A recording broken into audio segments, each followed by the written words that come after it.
Are you one of those lucky people who's expecting a new little one this year? Whether you are currently expecting or you're hoping to be an expecting mother on the horizon, this is an episode you won't want to miss. Join me this week as we take a look at the fact that you really are what you eat, and it could never be more true than it is in the postpartum. In this week's episode, we take a look at how to plan and prep and what it is that you should be eating as you're recovering from bringing your miracle into the world. Hi, I'm Adrienne Irizarry. I'm an Eastern medicine practitioner who is passionate about women's health and helping women live their best lives. My goal is to put you in the driver's seat of your menstrual health, offering period solutions for a symptom-free life. Statements made in this program are for educational purposes only and not intended as a substitution for medical consultation or advice. We do not claim to diagnose, treat, or cure any diseases. This podcast is inclusive and welcomes all gender identities. The focus of the program is on biological function, and we will use the term women throughout, but it is referencing physiological and social challenges for biology, not identity. Come as you are, I am happy you're here and welcome all performances of identity. I hope you find something helpful in this show.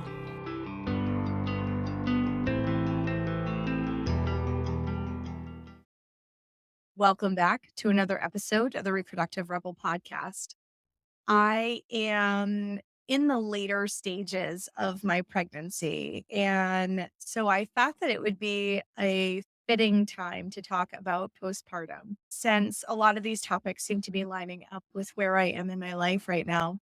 So, postpartum is one of those periods of time that we collectively in Western culture do not place nearly enough emphasis on allowing a sacred space for mom to heal.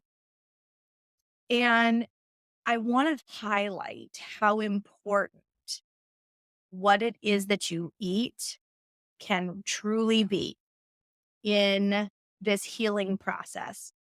So you have just taken months of your life, the majority of a year, to build a little person and to bring that little person into the world.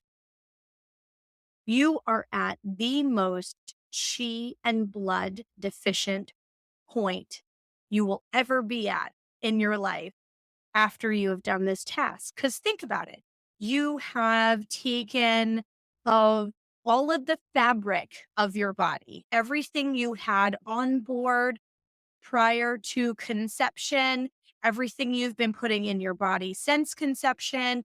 This little person has taken all of those things and put them into the miracle of building their little body.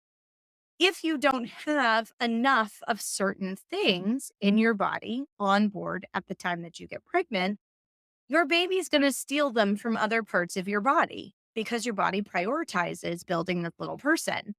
So if you're not getting enough calcium in your diet, the calcium will come out of your bones.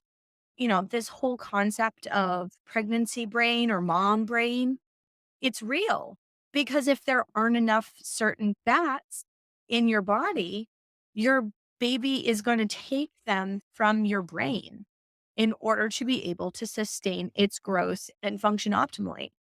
So, and I even noticed this in my pregnancy. If I'm not taking enough cod liver oil or having enough walnuts, for example, I will have days where I feel significantly dumber than when I'm making sure to get these things in regularly. There's a huge difference in my brain function.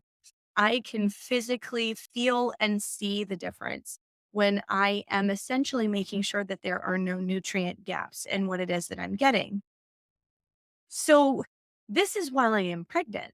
Now let's talk about postpartum, which is the focus of this episode. So the fourth trimester is recognized as the first 3 months after you give birth to your baby. You have just taken all of the substance of your body to build this little person and bring this person into the world. I know I said this before, but it's important because I don't want to diminish how much of a Herculean effort you have just completed as a result of bringing this little miracle into the world. And a lot of times we get bombarded with visitors coming. Everybody wants to hold the baby. There's a whole bunch of things going in a bunch of different directions. Feel like you have to bust yourself back and forth to a whole bunch of appointments for both you and for baby. Like this can be a really busy time when your body is undergoing a huge hormonal shift. So by day 3 of your postpartum, okay, so 3 days after you give birth to your baby, it is the equivalent of going from taking 100 birth control pills down to none in terms of how big that hormonal drop is. That's huge.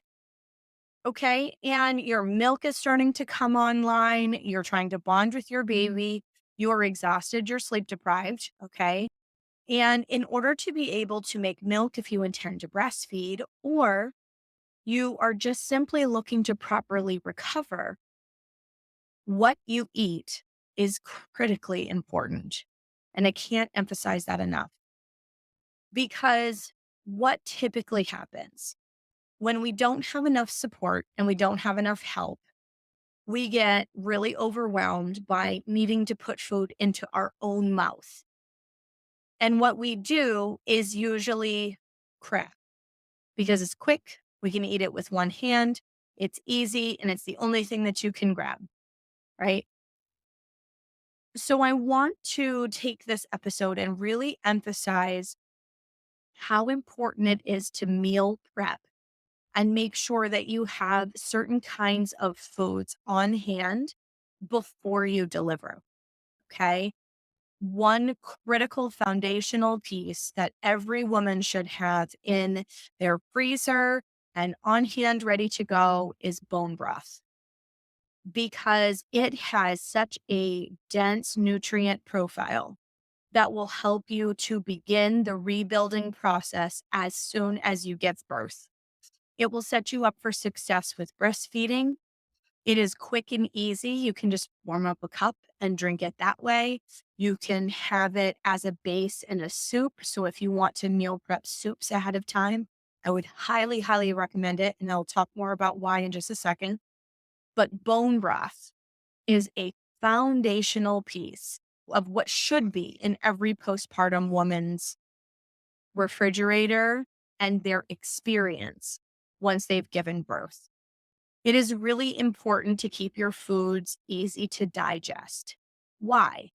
Because you've just had a little person taking all of your resources for a long period of time, and your organs are still coming back into position because this little person displaced them for so long. So your digestive function is more weak. I see posts all the time about postpartum smoothies, and it makes me scared because while they are nutrient dense and you can get them in with one hand and that's great, a lot of times in Western culture, we put ice or something refrigerated as the base. Your body cannot digest. It will make you feel worse. Your body will have to work twice as hard in order to be able to digest it. So if you are going to go that route, I would highly suggest using ingredients that are room temperature or warmer. And I can feel the audience recoil as I say that because we're so accustomed to eating things iced or cold in Western culture. But this is a big piece of the reason why we have a lot of digestive issues. Things really should be served room temp or warmer for the majority of what you consume. And that's not postpartum. That's just regular day to day. Okay. You are that much more gentle handling, let's say, after you have your baby. And you need every stinking little piece of what it is that you're putting in your body because you're physically recovering from one of the biggest things your body has ever had to do. And you're trying to nourish a little person on the outside of your body, as well as heal on the inside of your body, right? The placenta comes out, you have a dinner plate size wound. inside of your uterus that needs a chance to heal. And it's no different than if you have a wound on the outside and somebody says you need to rest in order to let it heal. It's the same thing, except to a much more extreme degree. Okay. And this is true whether this is a vaginal birth or a cesarean, it does not matter. You have just completed one of the most strenuous things your body will ever go through, and you are a freaking warrior goddess. But now you need to replenish after that huge output of effort with all kinds of good things. Okay, so I'm going to come back to the soups and stews. So you remember what I just said about the serving things warm? Okay, room temper warmer. This is why soups are your ally. And this is why they're your friend. Because you can do a very nutrient dense soup, but because it is served warm, because it is cooked, your body doesn't have to work as hard to break it down and use all of the last good bits of it. So I'm a big advocate for soups that have a bone broth base because you're getting the bone broth in a really easy way. And this does go for people who are also vegetarian. And I know that this idea is not super exciting for people who are vegan or vegetarian, but honestly, you are going to recover far stronger. You're going to recover faster. And there are statistics out there that say that for the vast majority of women, they're experiencing postnatal depletion up to 10 years after giving birth. That's a whole decade of feeling like you're not fully resourced. And believe me, I see it in my practice all the time. And when people want to have another baby on the heels of the first baby, if they haven't replenished their nutrients, they have a harder time with getting pregnant the second time. They have a harder time holding the pregnancy. Secondary infertility is a real thing, guys. It really is. And some of this can be minimized or eliminated entirely by making sure that you're eating good stuff and you're replenishing your body with the rest and proper nutrition that you need in order to heal the way you need to.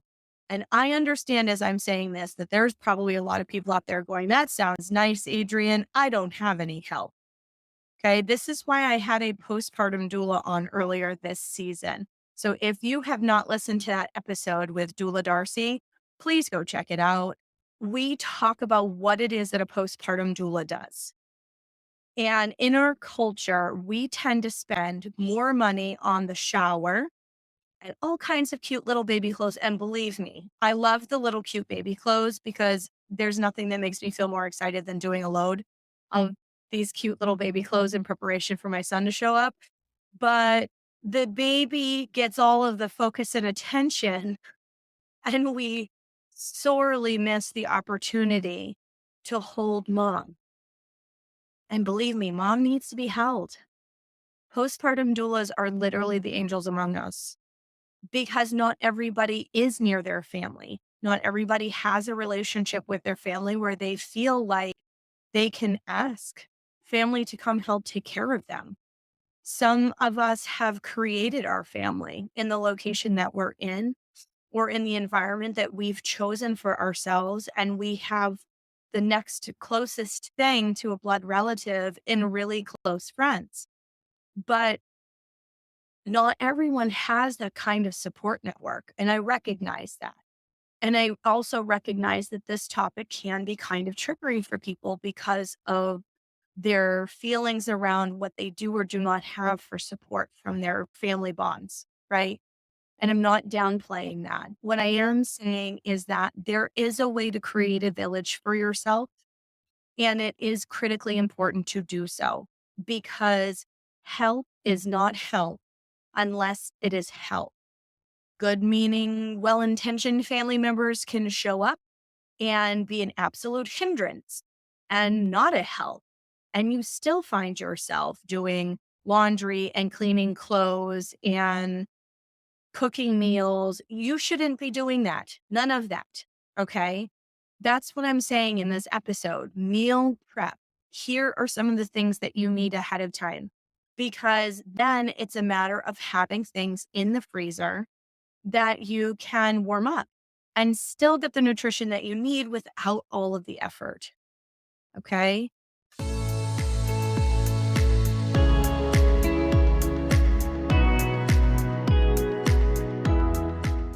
I'm going to pause this incredible episode to share an opportunity for you to join me as a reproductive rebel.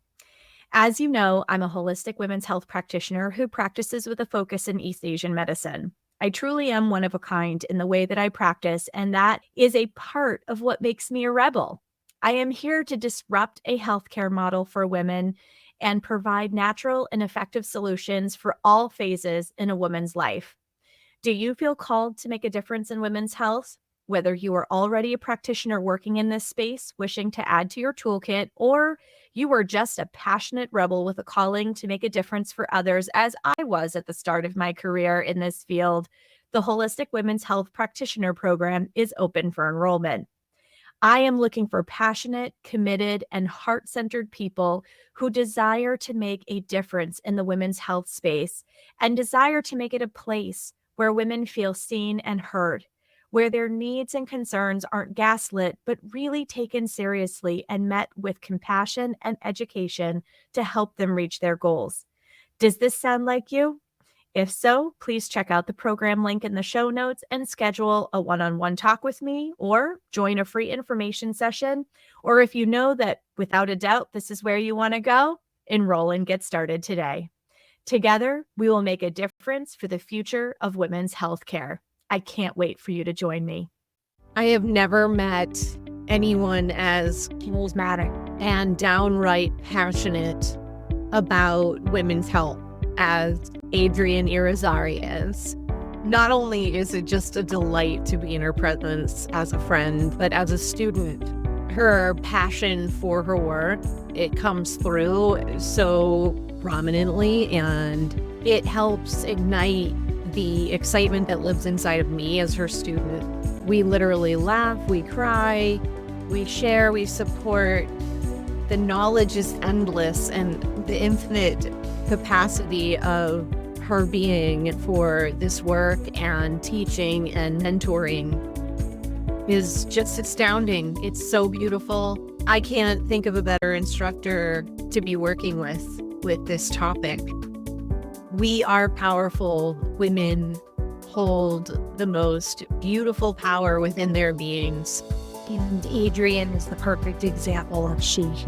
She is the epitome of woman. And now, back to the show.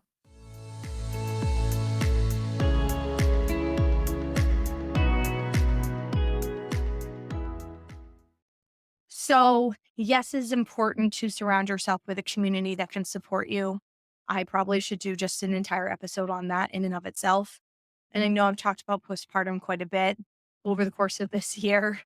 Yes, because it also hits home with where I am in my life right now. But I think that it is an area where we are drastically missing the boat. And it's showing up in maternal health when people try to have future babies. It is showing up in the perimenopausal journey. It is showing up in chronic health conditions. It's showing up in so many places. And in a lot of cases, when people have had children, you can actually trace the origin back to not having a really great postpartum experience. My first pregnancy with my daughter 13 years ago, I had a beautiful pregnancy and a horrible postpartum recovery. I didn't have enough help. I wasn't nourished in the right ways. I didn't rest enough. I didn't have the support that I needed. I had no idea as a first-time mom what I needed and how badly I was going to need it. And this is exactly why I am recording this episode and why I've talked about postpartum so much this year. Because especially first-time moms, you don't know what you don't know until you're in it. I cannot tell you the number of people who show up in my practice and go, "Oh my God, I wish I had known this." And I plan to put a course out specifically about best practices around postpartum, so stay tuned. But this is a real problem. It's a real challenge. And the sad part is a lot of people, once they get in it, they feel so awful because they're so malnourished, under resourced, under supported, that they're like, oh my God, I can't function. I can barely take care of my baby because their body can't show up for them. And it's not their fault. They just don't know what they don't know going into it. And we're so focused on setting up the nursery and the shower and all the things for the baby. But mom needs love too, guys. Mom needs love so much. And in those first 3 tender months after she gives birth to this beautiful little human, her body is weak. Her energy resources are tapped. She needs to sleep when she can sleep. She needs to be fed nutrient dense, easy to digest foods.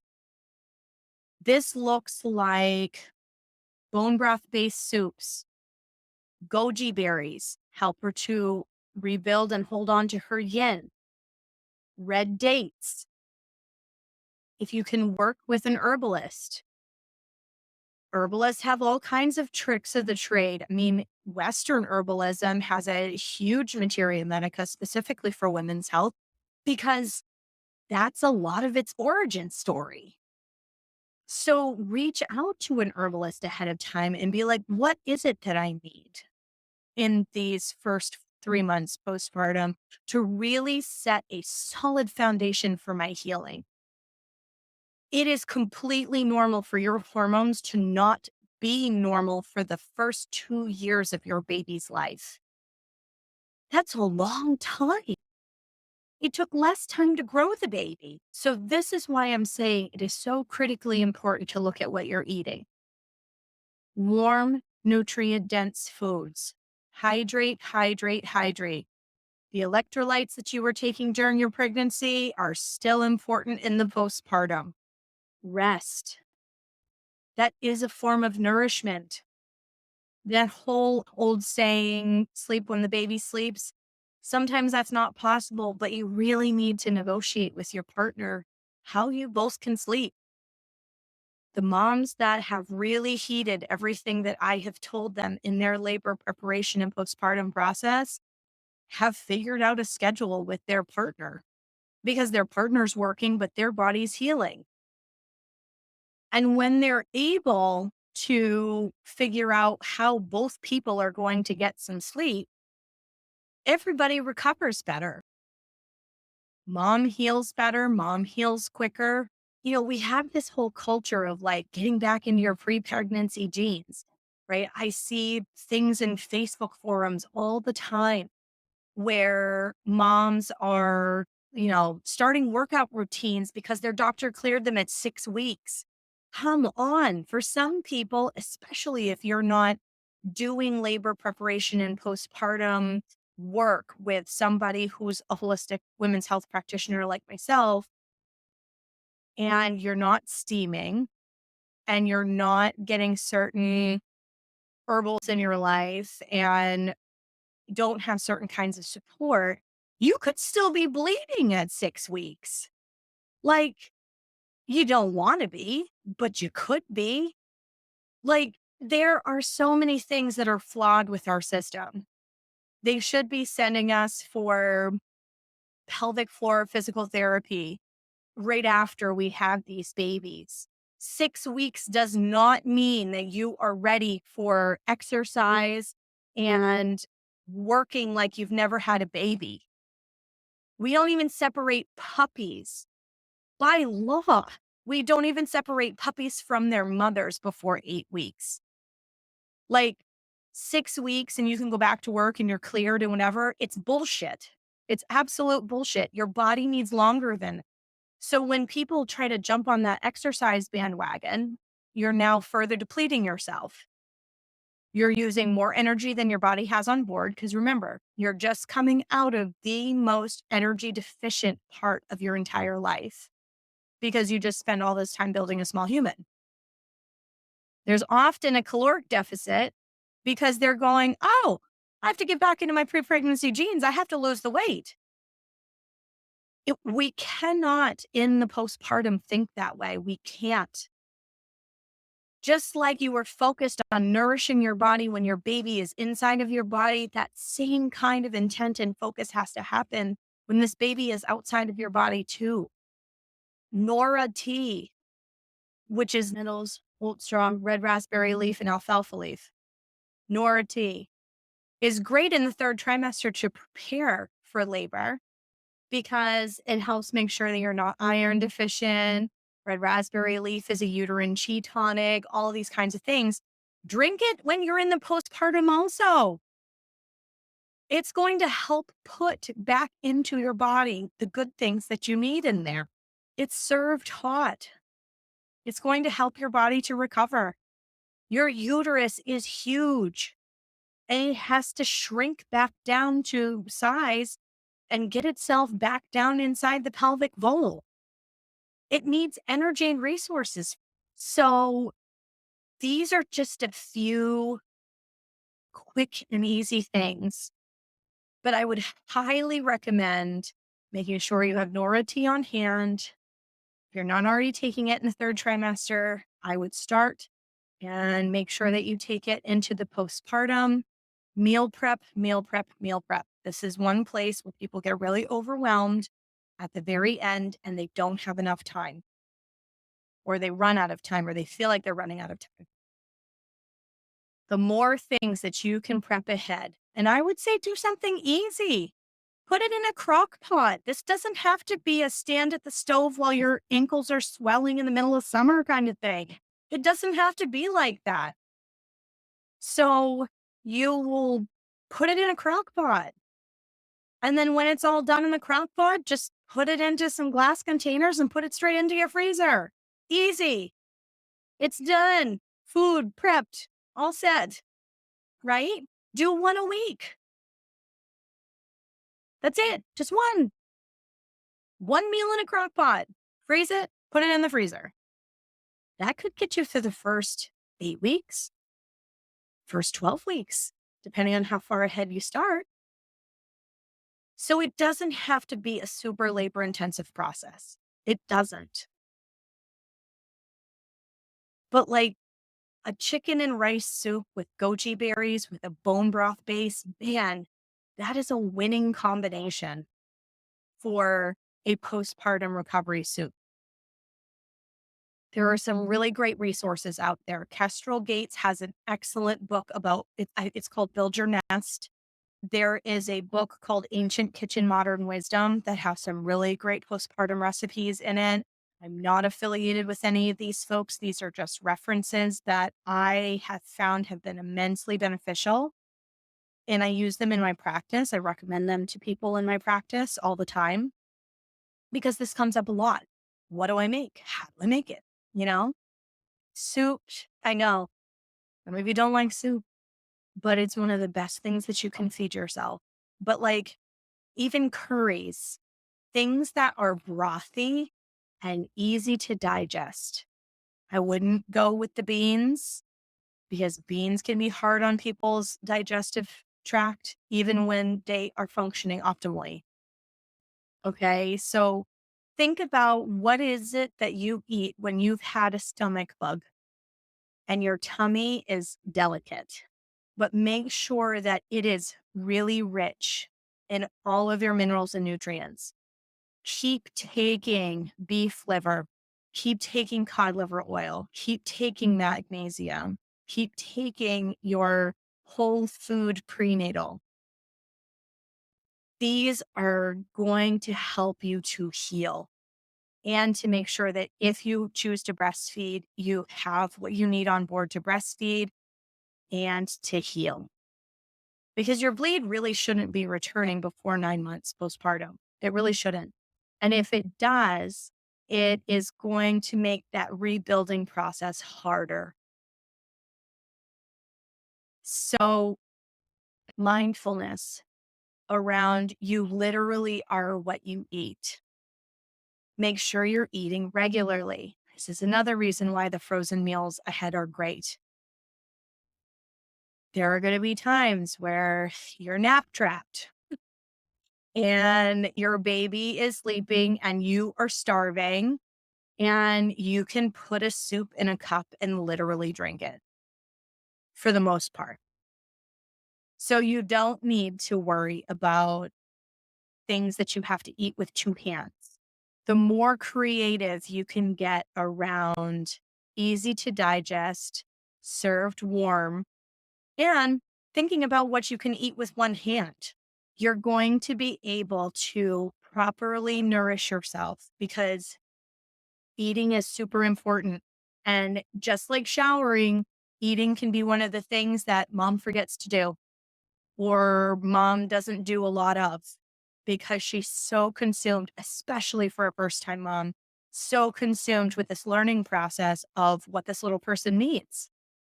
And it can feel really overwhelming. And while your hormones are changing like crazy, everything feels big and you're exhausted. And the idea of trying to make something to feed yourself is just absolutely overwhelming. So the more you can be mindful of having what you need on hand before you give birth, and, even if you miss the golden window of those first 3 months afterwards, it's not too late to feed yourself this way. So if you're listening to this and you're even 6 months postpartum and going, ugh, I wish I knew what I had known back then, right? Don't worry about it. Eat some of these things. These are going to help your body to recover. The more you can do to be intentional and eat well and nutrient dense and easy to digest early on after you have delivered your baby, the better off you're going to be. And you won't be one of those statistics where they have postnatal depletion up to 10 years. Okay. So reach out to my practice at Moon Essence and get more information. Let us sit down and talk with you about what it is that you need. Like I said, Kestrel Gates has a really great reference. Ancient Kitchen Modern Wisdom is a really great reference. Look up some of these books with some really great warm meals that you can either prep ahead or start making in your postpartum to help nourish your recovery. Thank you for joining me for another episode of Reproductive Rebel. Reproductive Rebel is recorded by certified peri-steam hydrotherapist and acutonics practitioner, herbalist, and Chinese nutritional therapist Adrienne Irizarry of Moon Essence LLC. If you are interested in setting up an appointment for one-on-one support, ordering from our store, or checking out our course offerings, visit our website at moonessence.life. Be sure to subscribe to our newsletter and get insider information on upcoming events and offerings. Join the conversation. Like and follow us at Moon Essence Me on Instagram, Facebook, or LinkedIn. Your voices make this program possible. Thank you all for your continued support.